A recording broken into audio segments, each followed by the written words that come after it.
This is the Mile High 5 podcast with Carl Jensen and Doug Cunnington. We have authentic conversations about the journey to FI, health, happiness, and some very odd tangents. We interview FI experts, side hustlers, people on their way to FI, and those who have reached the other side. Join us every week, and if you want the show notes and links and all that other stuff, head over to milehighfi.com.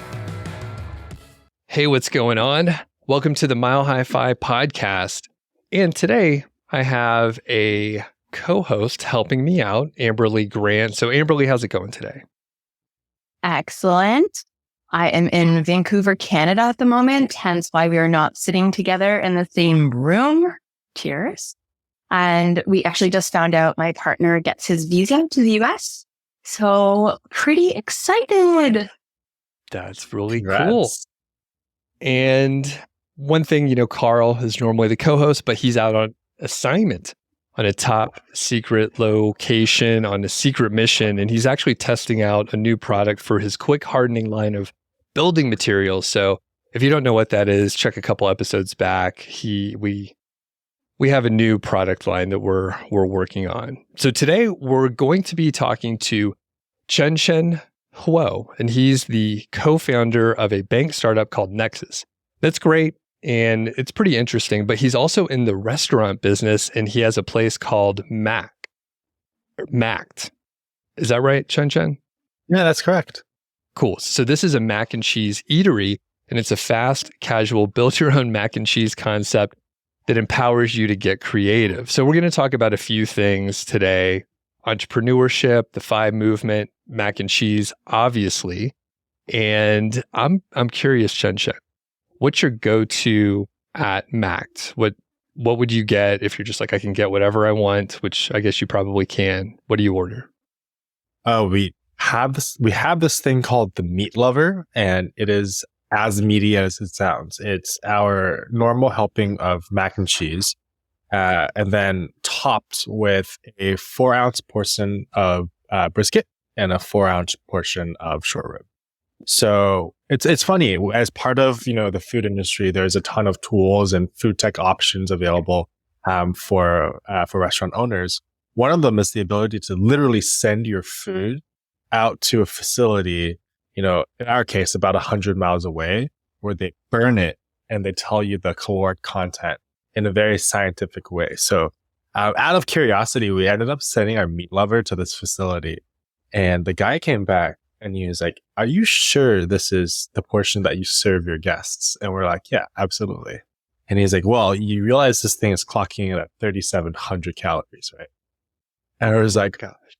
Oh, whoa." So, yeah, and we decided obviously to keep those portions, and we started hearing from our guests that this was definitely something that you ordered and you get a takeout box before the meal even gets to you, with the absolute intention of, having this thing last you 2 to 3 meals. So, a long answer to your question, but that's definitely my favorite thing if given the option to choose whatever I want. That's awesome. And then do you guys make the brisket and short rib in-house?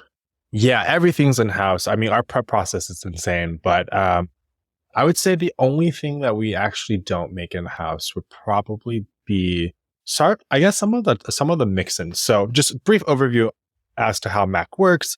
It's a build your own mac and cheese restaurant. You can choose, there's 4 steps to it. So you choose your cheese sauce, you choose your pasta base, the mix-ins, so stuff that actually gets cooked in with the pasta, and then toppings, like stuff that's actually placed on top afterwards. And then the entire thing hits a salamander, which is an industrial broiler. So, we make everything in-house. Some of our mix-ins are just frozen vegetables that just get mixed in. But yeah, the brisket and the short rib I think the brisket's like slow cooked for something along the lines of half a day, and the short rib is marinated and thrown into the oven as well. That's awesome. We could talk about that all day long. And I literally, funny enough, I have ideas of things to mix in with mac and cheese independent from our conversation. And when I was doing research for this episode, I was like, holy shit, this guy has a mac. It's the exact thing that I was writing on here. So pretty amazing. Amberly, do you have any follow-up questions about mac and cheese? Well, I guess my first question is, did you eat the entire portion in one sitting, or were you a takeout person as well, where you do it in two? Absolutely a takeout person. Absolutely. I don't know how often my body could handle the entire portion in one sitting. So back in the day, we've actually talked about doing something like a challenge. So I'm based out of San Francisco, and there are a food challenges were really in a few years ago. So there was like this pho restaurant, this Vietnamese noodle soup restaurant that had like the biggest pho west of the Mississippi or something. And you finished it in one sitting. They would give you your meal free and then a t-shirt. So we joked about doing this meal as a challenge as well, but I don't know, 3,700 calories isn't something to scoff at for a 45-minute experience. I do have to say, so I did end up selling the restaurant earlier last year. So it's, for better or for worse, no longer part of my daily repertoire of eating behavior. But no, I've never finished that in once. Good for you. And I think it's a very American thing to have eating contests. I don't know this as a Canadian thing. Canadians, correct me if I'm wrong. I'm sure there's like some fair that has this, but this is a very American thing in my mind. I cannot fathom taking my day and eating thousands of calories and being like cool with it. And as an American, I'm thinking I would like to try to eat the brisket, short rib, mac and cheese. I'm pretty sure I make brisket every now and then, and there's a good chance I've had several thousand calories in a sitting. I mean, it's so calorically dense with all the fat in there. So anyway, well, we're going to talk about FI. We're going to talk about entrepreneurship as well. And there's a cool intersection between the two areas, but I think a lot of times we run past each other and we think we have different priorities, but a lot of times there is quite a bit of an overlap. So Amberly, I'm going to let you talk about how you met Chen-Chen at Econome. So why don't you get into that, and we'll dive into the relationship of, FI, Econome, and then how Chen-Chen ended up there too. So go ahead, Amber. Okay, so at Econome, if you guys don't know, this is the party for FI people in Cincinnati, Ohio in March. And I do take issue with the time of year. It is freezing. Come on. Let's do this in the summertime. I know schools, got classes and stuff. So I guess this is the only time it works. I forgive you, Diana. So I was at Econome this year.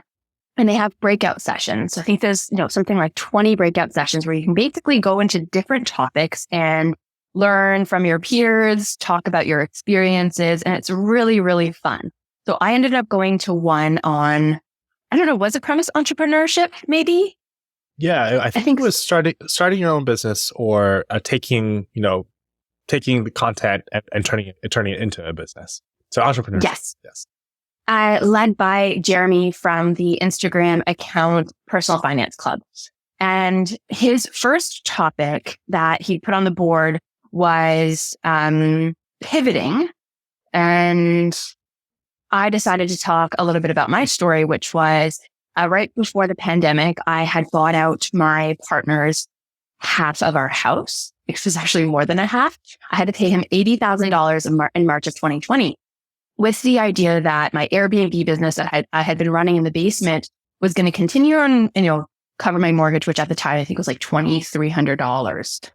And well, we all know what happened in March of 2020. Not only did the stock market go down, we also had a global pandemic, and my Airbnb went to zero. And so I thankfully was able to pivot really quickly. I did a long-term rental in that basement for 30 days for a random Airbnb guest. But at that same time, I got a message from my really good friend, Mark Troutman, who's been on this podcast before. And I feel like we always mention each other.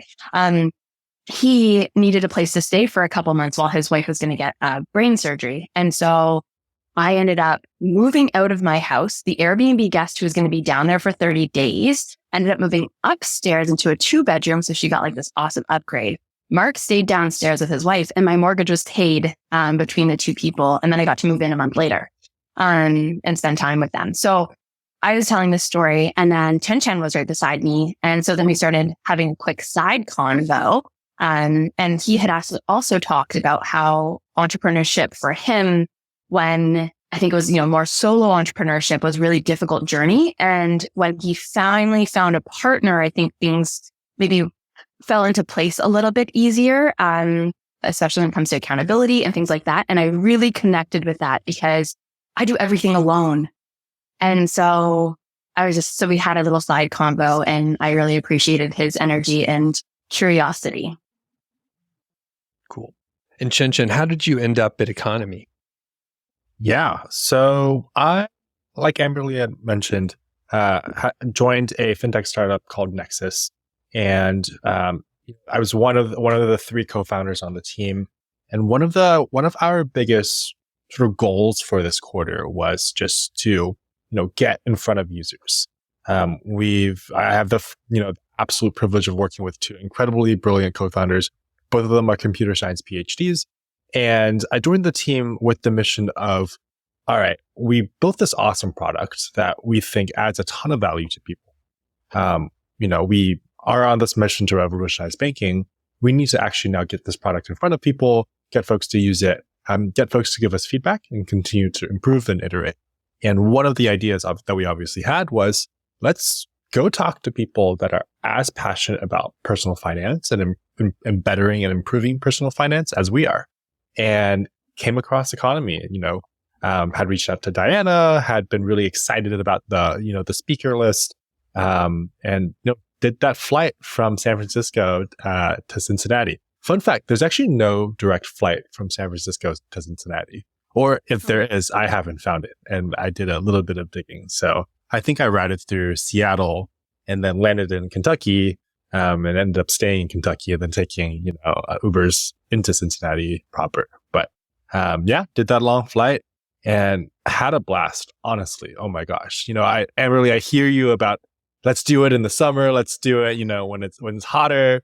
Let's take our shirts off. But honestly, it was great to meet with people, to learn from folks in the industry, but also just to talk about personal finance and talk about FI and talk about, what can we do with, taking advantage of building wealth. I think these are just topics that you don't really get to spend 72 hours geeking out over. And oh my gosh, that was a ton of fun. So that's how I ended up at Econome, met a ton of really cool people, and really excited to be a part of it, and also obviously to be on this podcast as well. Cool. And then have you been to other FI events as well, or other conferences, or as part of the marketing? Yeah. So I personally, Econome was my first one. My co-founder had been to Camp FI before, and we recently bought our tickets to FinCon, and we're super excited about that. So this short answer, first one, longer answer, super, super excited to continue going. And selfishly, it's a great way to say, hey guys, I'm working. And, do so in a different city with cool people. Awesome. And then, so that was your first event. Were you aware of the FIRE community prior to it? And what was your impression? Yeah. So a little bit of background. So I went to college at UC Berkeley and graduated and went into management consulting. I was very fortunate to have been brought up by immigrant parents. So I was born in China. I moved here when I was 3. And one of the core sort of tenets of my upbringing was, look, we are an immigrant family that gave up a ton to sort of uproot and move thousands and thousands of miles away. And we did so to give, or my parents did so to give us, our generation, a better future, a better education, better opportunities. And, financial opportunities were at the forefront of that. So from an early stage, sort of the concept of compound interest and saving for your future and really building wealth was ingrained in me, because the parents gave up so much to optimized for our success. So, I'm part Chinese, and we have Lunar New Year every year. And there's the habit of giving out red envelopes filled with cash to the younger folks and younger generation. And it was funny. I barely got to touch mine. I received it from my parents, opened it up, saw this crisp $100 bill inside, and that immediately went into a CD. So from an early on stage, my parents were really, really, they held with high importance this idea of building wealth. So naturally, I think that spread into the course of my education, and also after I graduated and taking my first paycheck. I was a management consultant, so spreadsheets were everything. We were building models for clients. We were building, DCFs and, a wide variety of financial models, but some of those were personal. And one of the very ones early on was, hey, what can I do to, buy a house by this time, or make sure we're optimizing for wealth building, optimizing for what the market fluctuations look like. So, in a way, I think I started in the FIRE community with my parents and didn't actually know the acronym and recognize that there's this really, really big community until after I graduated. But since then, I think, a lot of the values that were taught to me are very, very alike, right? Which is, hey, we should be doing more with our money. We should be building wealth with it. That's, not only investing isn't only for the rich. It truly is for everyone. And yeah, building for a better future that allows us to live happy and be productive. Before we, that's really great. I think a lot of people don't have models from their parents. A lot of times we have the opposite, right? So it's like, okay, my parents didn't do well, so I actually want to do the opposite and try and grow wealth or learn about it. So that can be some of our motivators. And it's really nice for you that you got to have someone to model that behavior. And so I think you can get on the train a lot quicker than other people because you've seen it, you've practiced it your whole life. Is there any part of it that made you a bit resentful with, maybe your cash being taken and you didn't get to spend 10% on something fun, or like anything that you would kind of look back and do differently? Yeah, really great question. I think as a kid, yes and no. I think the yes part of this is, being surrounded by peers that might have had different opportunities or had a more, for lack of a better word, relaxed upbringing. So for us, as we were growing up, I think like grades were everything. And along those lines, like discipline, there was a lot of discipline. There was a lot of energy and focus. Like it wasn't even a question of whether or not I was going to college, but it was more so like where I was going to college. So I think I wouldn't call this resentment because, at the age of 30 now, I absolutely would not have done, gotten all these opportunities if we're not for the upbringing that my parents gave me. But at the time, if you can imagine, 12-year-old me, trying to pouring through a Best Buy catalog thinking, oh, wouldn't it be fun if I had, what was it back then? I think it was like the GameCube that had just come out and all my friends were getting. And I was like, oh, I have Chinese New Year money, it's just sitting in a CD. Like, why can't I use this to, buy myself a GameCube and have a really good time? And then for the parents to say, that's not your GameCube money. That's your college money. So, I think at the time, obviously as a 12-year-old kid, and by the way, mom and dad, if you're listening, it's such a great childhood. I got to go out and play with my friends, and I got video games, even if they weren't the coolest ones at the time. But yeah, I think as a kid, not recognizing the importance then, versus, obviously years down the line saying, geez, you guys are absolutely right. This is absolutely the thing that we should have been doing. So, not resentment. I wouldn't use that word, but, probably just lack of understanding at the time. Yeah. And as a kid, you can't see the future like the way your parents can. And as I'm a new parent now and I have to do things to my kid that I'm like, oh no, you have to go to bed, even though he does not want to, or like, you can't sleep with me in the bed anymore. You got to go on your own. And you can see that they're just so uncomfortable, but it's the right move. And I can imagine your parents doing that as well, right? It's uncomfortable for them to say no in certain ways. They probably want to give you everything, but they have to make a choice, and that's the right choice. And it's really nice that you can look back and think fondly about that. Absolutely. Yeah. So Okay. So one area that we're maybe jumping ahead a little bit. So you've started some businesses which are kind of risky, right? So entrepreneurship, you have incomplete information, you have to make decisions, it could all fail. You have to keep moving on.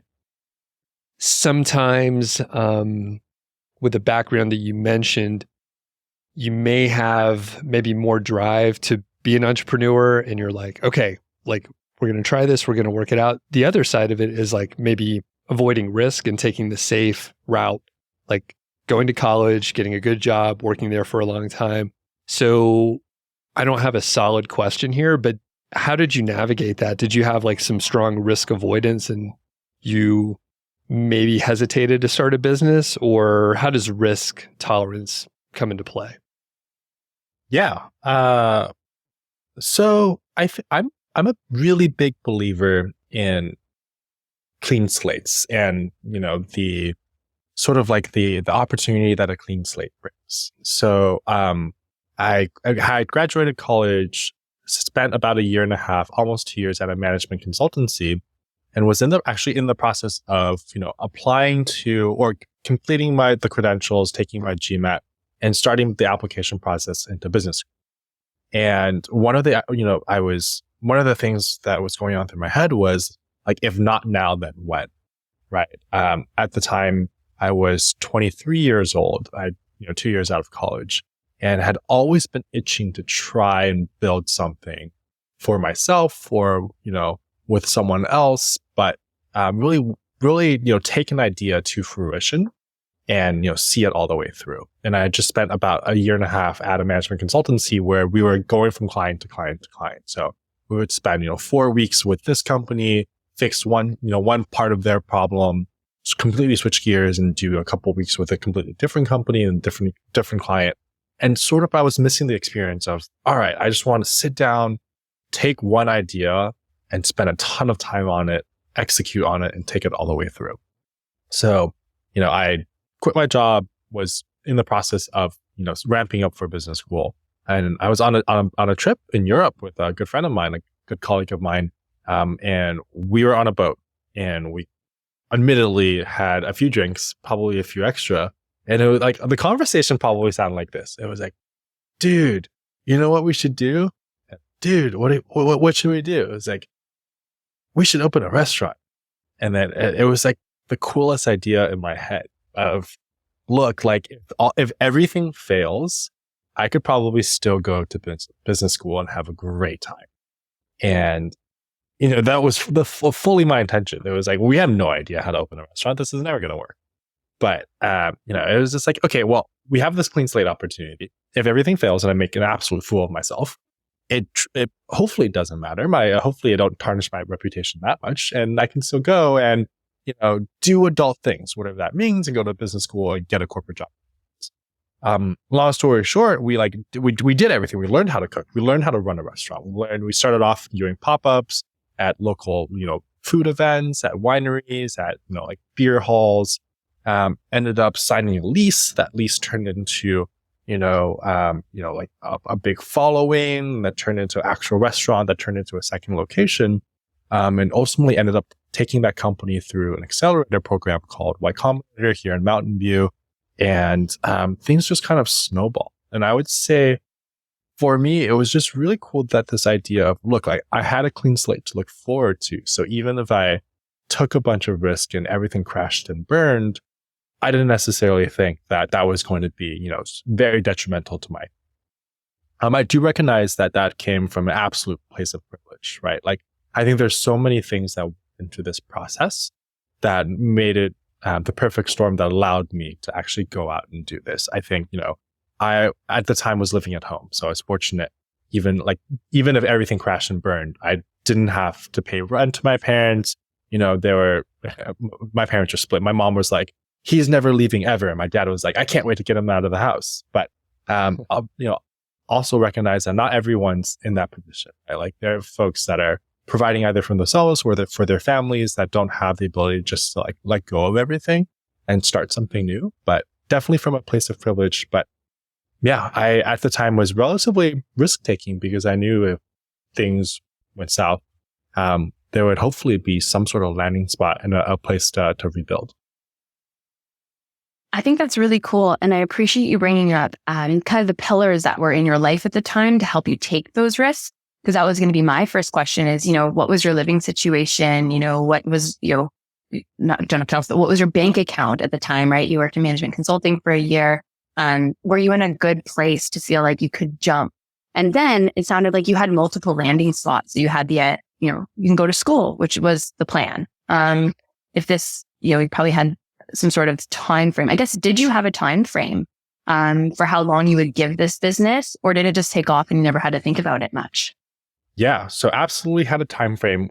Had runway. So over the course of collecting my first adult paycheck, had put a bunch away, and that basically constituted as runway. We had assumed that we weren't going to be paying ourselves during the beginning portions of this, and if that continued and started digging into runway, I think that's when we would have said, look, like, let's pause. Let's consider whether or not this is a foreseeable, sustainable career choice and make the adjustment as needed. So we got to a point where, we started off doing pop-ups, and at least in the food business, you can't be profitable if you run pretty lean. So it was at the time myself and my one other person, and the two of us were just running around doing everything. So you can see us imagine us pushing a cart around, picking up at the time probably like 25-pound bags of cheese at a time, and turning that into mac and cheese and essentially doing everything. Like, we were able to get by.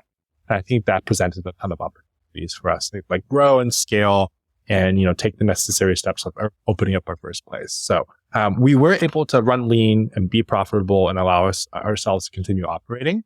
But there was definitely a runway involved, which was if this started dipping too much into our personal capital or got to a place where we couldn't sustain ourselves, then we would definitely. I think it's amazing because, the restaurant industry is so tough. And you guys, did I catch it right? You guys did not have experience in food service? We did not. So my friend Jason, who I opened this restaurant with, he had a heightened interest in food, is how I would describe it. So neither of us were professionally trained, but Jason had read a cookbook or two. Okay. Got it. And then you're good with spreadsheets. So you were like, okay, we just have to make sure we're not losing money the whole time, and then scaled from there. Yeah, that's exactly how it looked. We probably still have the relics of the past, which was assuming X customers at Y rate, with this turnover and this food cost and, the percentage that we're paying out to our venue partners, what does that number look like? And we weren't that off. Spreadsheets were surprisingly accurate when we were planning and modeling everything out. That's exactly how we, approached the first events. And I'm going to donate an idea for someone out there that has more energy than me. So same idea, except tater tots, right? Ooh. So build your own tater tots, and, it's cheap. You don't have to make the mac and cheese from scratch. You could just buy pre-made tater tots from Costco or whatever, and do pop-ups. I think it'll work. Run it lean. I'm all for it. Yeah, love it, Doug. You heard it here first, guys. Doug gets 10%. Put that into your spreadsheet. That's really good. So I actually want to clarify, you are now working with two other co-founders for Nexus. You mentioned it's a fintech startup. You're revolutionizing banking, I think it is, or finances for people. Can you tell us, what does that mean? What are you actually doing and what do you provide customers? Yeah. So we are revolutionizing banking. And I think that the idea really evolved from this problem that, at least here in America, banking is very bank favorite. So just painting you a picture, what happens is, you and I, we have American, bank accounts, American checking accounts. We end up, depositing all this money at the bank to the tune of, trillions and trillions of dollars. And banks are in the business of taking that money and earning returns and profits for themselves. So they go out and they loan it to other folks. They invest it into the market, and whatever numbers comes, from that, which is usually a relatively high number, they keep for, themselves, pay their execs, pay their shareholders. And we question, why was this the case, right? This is our hard-earned money. Money builds money and money grows wealth. Why can't we, take not only the bulk of the returns and the profits, but all of it for ourselves with our money? And that's how Nexus was born. So, Nexus is a product with the idea that, your bank account should be building wealth and earning for you, not for banks. And how we actually do that is quite cool. So, when you open a Nexus account, we set you up with both a checking account and a brokerage account. And you keep your balance with us. So let's say you have $10,000 in balance, and use us as you would any normal checking account. So we give you full liquidity to your cash. You pay your bills, get paid, through direct deposit, use any ATM. By the way, ATMs are always free with us. So use any ATM in the world, and we'll reimburse you for that cost. So use us as you would a traditional checking account, but your funds are actually sitting in, long-term diversified funds. You get to choose which funds you want to invest your money in, from, lower risk like US treasuries backed by the credit of the US government, or, stock funds. And all that, your entire balance is working and earning returns for you. So we are simply the custodians of your cash. We don't, collateralize or, group all of our deposits and then invest that to earn returns for ourselves. We really keep those returns for our customers. So, it's just really, Nexus was born on this belief that banking should be people favored. It is inherently a people product. Money belongs to people, and therefore the returns and the profits that come with that should be directed to people as well. I love that. In Canada, every bank account that I know has a fee associated with it. So like in the US, I feel like they've gotten rid of fees, which is nice. But in Canada, it's like $15 a month for people to have a bank account here, which is just basically you are now paying the bank for them to take your money and make money off of it. And it's just this crazy thing that you have here. You also cannot freeze your credit score here. So you cannot, put a freeze with Equifax and TransUnion and those companies up here. And so I find, though I have some issues with the US sometimes with banking, at least those pieces are a little bit more user friendly. And the one thing with Canada is we do adopt, like the tap and the chip much sooner than than the US in general. So it's a trade-off, I guess, for security, but then you are paying these banks. So I really like this concept. I have a question for you. This is a question because this comes up in my FinTalks group a lot. We travel. So all of us love to go travel internationally. We love cards that do not have ATM fees because you're not paying that $3.50 every time you're somewhere and you don't have to carry cash. So a lot of us move towards the Charles Schwab card because those international fees, the conversion is really good when you go to an ATM. When you said you can use the card around the world, how do you set that conversion fee, and do you have favorable conversion fees? And I'm asking this because I totally want to tell everyone about this if it's favorable. Yeah, so we do. We're on the MasterCard network. So our negotiated rates with MasterCard are, we don't have any foreign transaction fees.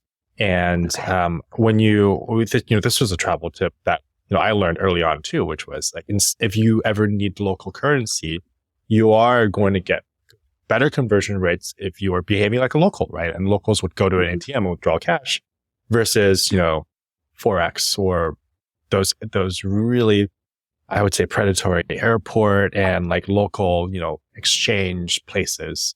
So yes, to answer your question directly, we have, there's no foreign transaction fees, and we have the conversion rates as negotiated by the MasterCard network, which last we've tracked are pretty good. Yeah.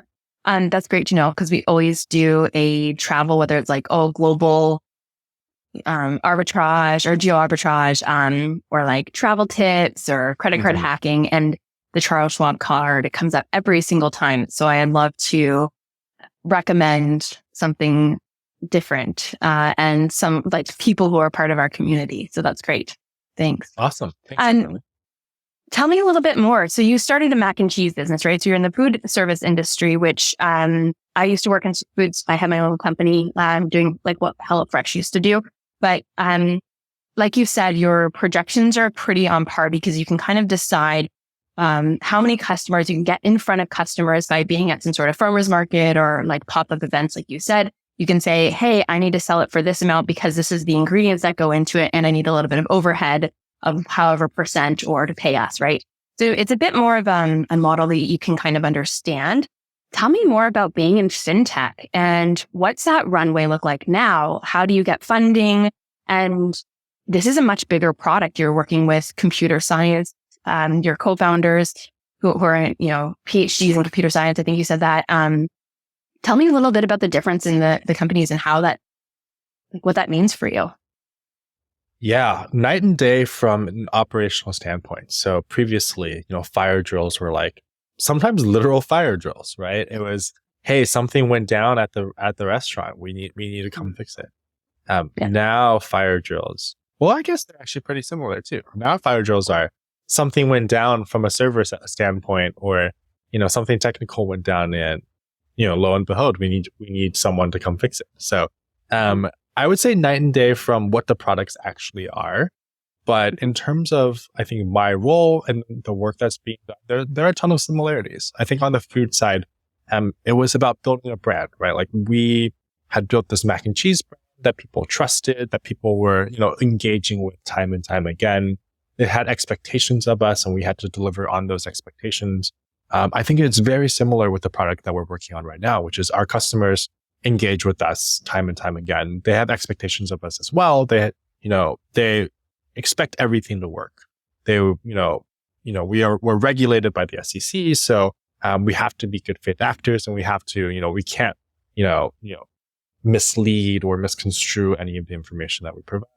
On the food side, similarly, our local health department would shut us down if we were doing things and being bad faith actors as well. So in the ways I think they're very similar from a brand building and building trust with our customer side.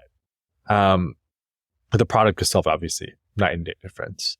But I would say I took a lot of the learnings that I had from working in food and I think applied it one-to-one here and am continuing to learn and grow in this role as well. So on the food side, engaging and getting feedback with our customers was really big. We loved hearing about what we could have done better. We loved, maintaining our Yelp page for better or for worse, engaging and talking to people one-on-one. And I think we do a ton of that here now as well, which is, what can we build to make the product better or make your personal finances easier or, just continue to improve and iterate.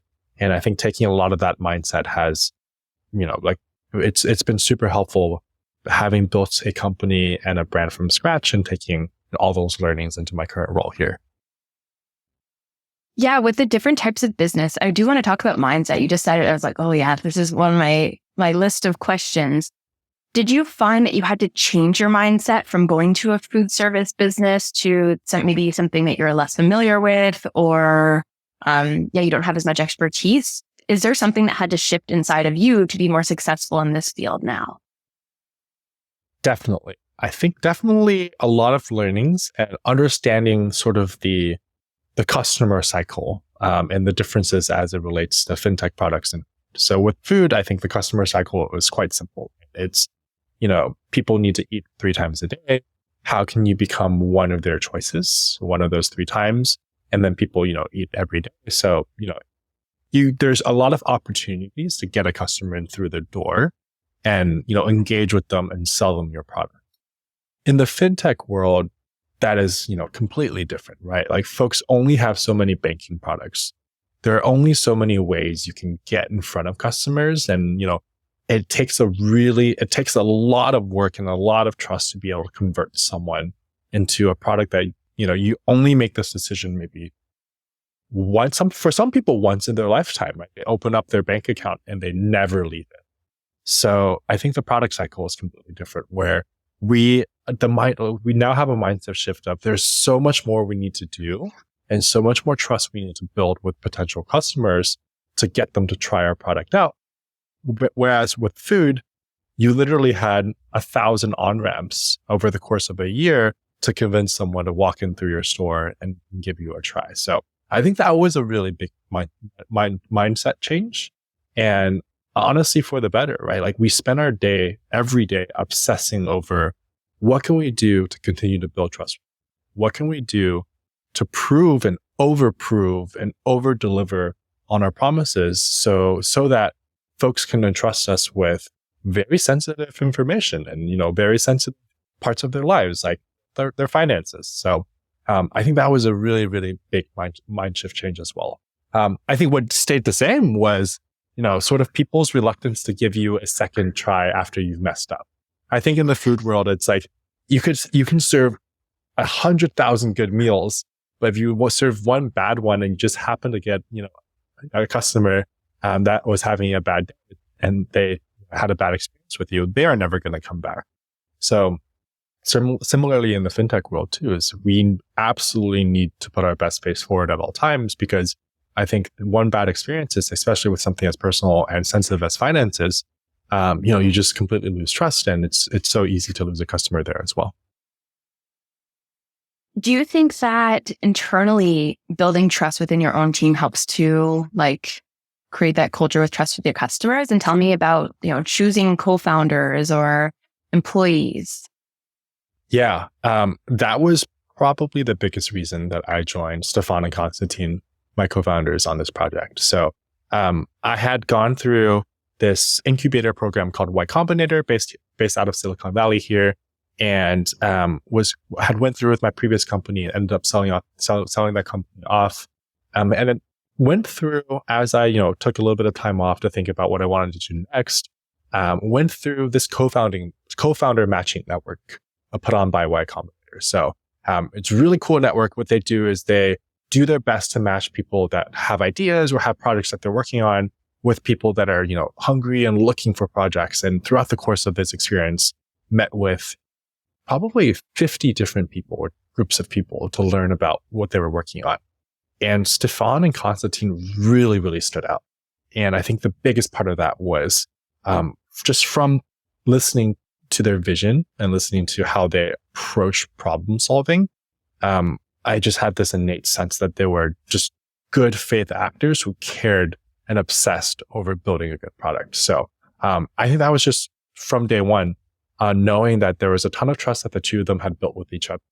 And also knowing that that was going to be the biggest priority in finding a third co-founder and also in the product that they're building. So I was incredibly drawn to what they've built, incredibly drawn to some of their, North Star visions of where they wanted to take this. And the biggest part of that was, we are going to be dealing with people's finances. Above all, we need to be good faith actors in every aspect of the word. So whether that being, very truthful and honest marketing, or, delivering on promises that we make to our customers, or building things with a very customer-centric point in mind. I got all of that over the course of meeting with them, and ultimately it was the biggest factor in joining the team, and haven't looked back since. When did you join? It's really... Yeah, I joined at the end of last year. Got it. How big is the team currently? The team is 3 people. So you guys are looking at 1/3 of it, and Stefan and Konstantin are the other 2. 3 people. On a personal level, so you guys, you have these moral foundations for your company, right? Being good faith actors in the place you play, right? So in the fintech world, making sure that you build trust with your customers, you go above and beyond, I'm sure, to fix issues and things like that. What, from a personal perspective, limiting beliefs that you all 3 have either for your company and or for yourselves that you've had to overcome or you're currently overcoming? So not necessarily is it a customer journey or whatever, your actual personal limitations that you in your mind that you need to figure out to be successful. Yeah, I think there is a lot of imposter syndrome that goes on when starting something and building something. I think, this is what year year 8 in working for myself or, in entrepreneurship. And I think that still is prevalent, right? It's like, what are we doing? Are we the right people to be tackling this? Like there are 6 billion people in this world.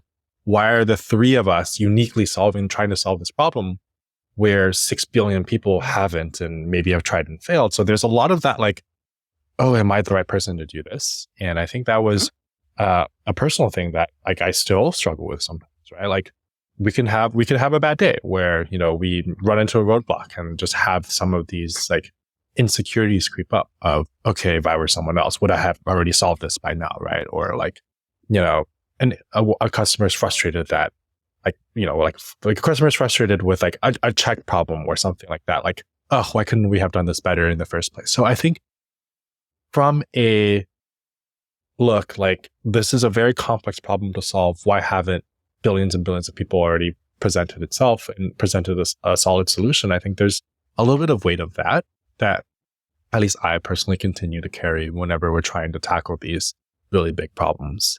But that aside, I think, again, very fortunate to found a team that I align with that, have people's best interests in mind that I have absolutely no qualms with in terms of building the right product here. And I think this also goes to show like sort of like the difference of where I am now versus where I was about a year ago. So about a year ago, I was, the solo founder or the solo sort of exec in charge of this company.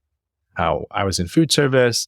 There was a lot of things that needed to be done. We were on this tail end of a pandemic and like, honestly was burnt out and was recognizing that I was working for myself, but at the same time, I wasn't really being held accountable by anyone else but myself. So it was really easy for me to say, look, like, cool, if I don't do this thing, who's really going to care, right? Or, here's the list of, 5 or 10 to-dos that I need to get done today. But if I didn't do them and I just rolled them over into tomorrow, like nothing much is going to fundamentally change because there's actually not, someone, checking these off on my bucket list or in my head.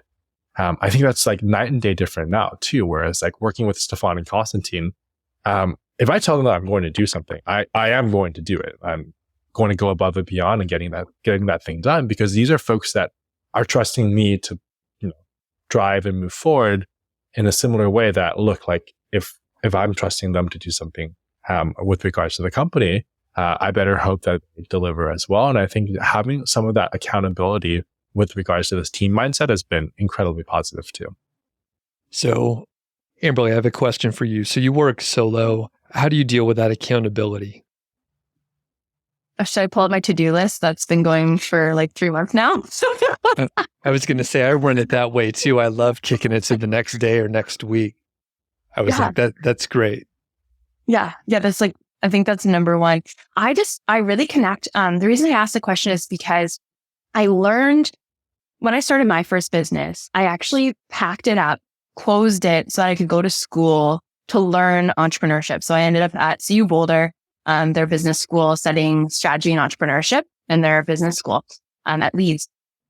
And I realized the number one thing I realized during that time, there was a bunch of things that was great for me to go to university finally. It helped me with my self-esteem and other things and realize how organized I was and get things done. But the thing I realized is that everyone is just like faking it till they make it. And that imposter syndrome, every person feels. And when you ask the question, why are you uniquely qualified to do this? Sometimes that answer is you're the only person who's actually taking action. And that to me is like something that I didn't know when I was working through my first company all by myself as like a 23-year-old. I think I was 22 actually at the time. I started my first company at 21 and then 22, another one, after I moved back to the US. So I really connect with that imposter syndrome and trying to get things done on my own. The true answer, Doug, is that I hired someone to keep me accountable. So I have someone who like literally is like, she texted me 2 days ago. I was like, Amberly, we need content. We are running out. Like get your ass together and film some shit. So that's my job today in the afternoon is to do that, because if I don't, she's going to text me again and be like, we don't have anything. Instagram is going to hate us. Like, let's do this.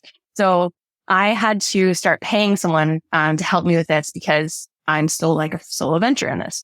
But that imposter syndrome, I don't know if it ever goes away. You just take on more things and then you get like bigger and better at the things you were doing. So you feel good about those. And then you take on more because the type of personality that goes into entrepreneurship is always looking for that like next venture. They're looking for like the problems to solve in the world. They're looking for community and building something.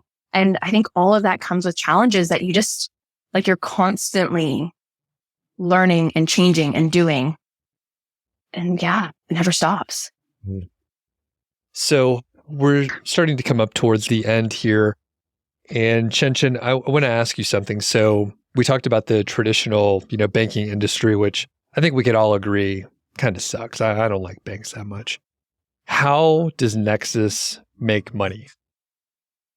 Yeah, great question. So we make money two ways. One on something called interchange. So what happens, like let's say you, Doug, use your Nexus debit card and you buy $50 worth of groceries at your local grocery store. The local grocery store is going to be charged a few percent, maybe 1 or 2% on that transaction from a few different people, the card issuer, and then from us as well. So we capture a portion of that transaction on the vendor side. So, by the way, both of these methods aren't actually costs to you, the customer. They are just part of the daily transaction. So that's the first side on the card interchange. And then number two on something called payment of order flow. And what that means is because we buy and sell securities for you, and these securities that are, earning returns, building wealth, every time we buy or sell a security, the price that you see on the market isn't necessarily the price that the brokerage sees. And there's always like this minute difference where markets are constantly fluctuating, prices are going up and down. And this happens with any brokerage, right? If you buy a $50 stock on Robinhood, you might buy it for $50, but Robinhood is able to get it because they're a brokerage for like $49.99.9. So we capture that as well as part of revenue. So these are the two ways that we currently make money. None of it actually is impacting the customer side. And this was by design. Like we didn't want to charge minimum balance fees or overdraft fees or, charge you to use an out-of-network ATM or all these other, fees that add up to billions and billions of dollars a year, because we truly wanted to build a product that was like, look, we just want a bank and we want our money to earn for us. How can we do this in a way that still allows us to sustain our operations? Last note on that, banks are kind of archaic. I think like banks evolved and started because there was a need for people to keep money safe, right? Like, it was very unsafe to keep like hundreds of thousands of dollars or whatever currency was at the time under your mattress and have something happen to us. There was a need for the centralized place with people and this function of keeping your money safe, and all that came with cost. I think what has happened is over, the course of hundreds of years is that technology and that piece has changed. It is now possible, digitally to keep money safe without the need for, big vaults and tellers. And of course, like a lot of people are still going to be analog and do that. But what's been required to, open and start a bank and its core functions have changed a lot. And along with that, the costs of running it. So it doesn't cost us much to keep money safe, right? It doesn't cost us much to maintain transactions and allow people to go about their day-to-day lives. But banks are so hesitant to change some of their monetization models because there's just no reason for doing so. People have been used to paying these fees. People have been used to getting 0.03% APY on their checking accounts. And unless, if there's no impetus and people asking for more, I think banks are perfectly happy still collecting those fees, making that money for themselves and earning returns for themselves. So I think we are part of this, new push of, look, like people should deserve more and, deserve better from their banking product. And until I think more and more people, sign on board and recognize that there's a ton more opportunity out there, I think like traditional banks are more than happy to continue going about their merry way, and really hasn't failed them much since. So follow-up question, and then we'll wrap up. I know we all have other stuff to go to here. So for people that might have an objection, I'm sure this is something that comes up often. let's say I want to switch banks. I'm in the market for a new bank. I see Nexus, but then I find out it's just these 3 dudes that started a company.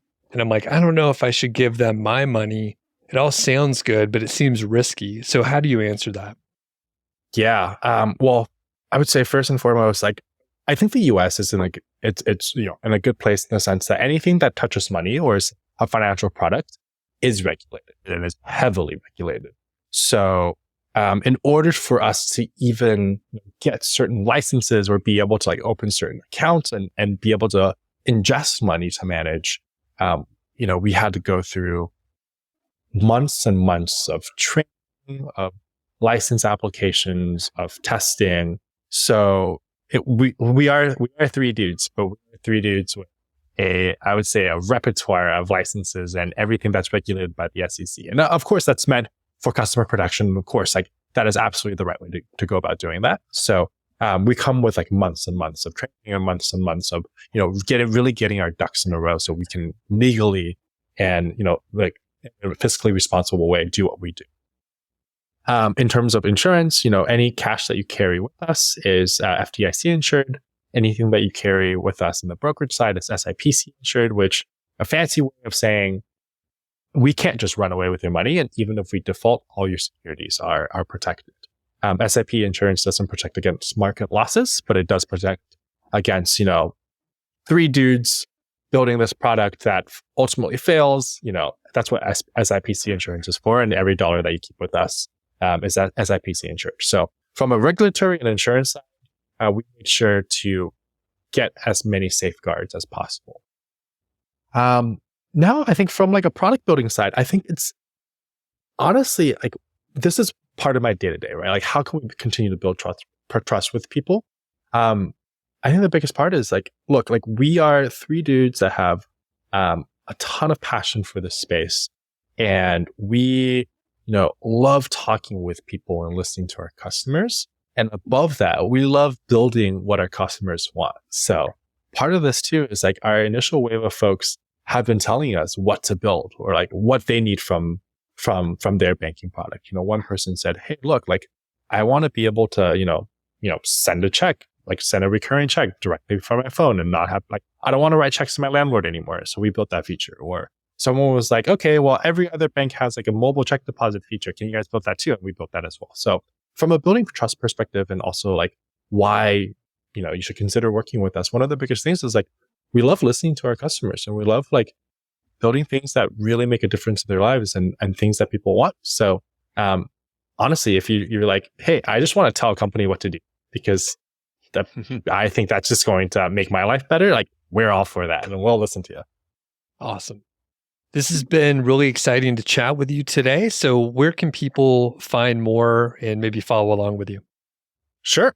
You can find us on our website, nexushq.com. That's, if you want to sign up through there, we're also available on both the iOS and Google Play stores as well. So Nexus Bank will get you there too.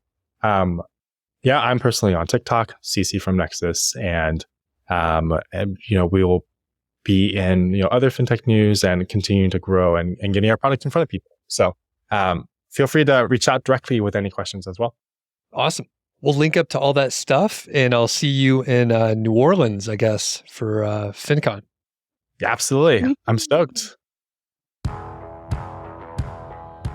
Thanks for listening to the show. That was the Mile High 5 podcast, and I'm Doug Cunnington, the balder host, and Carl Jensen is the cool, sexy one.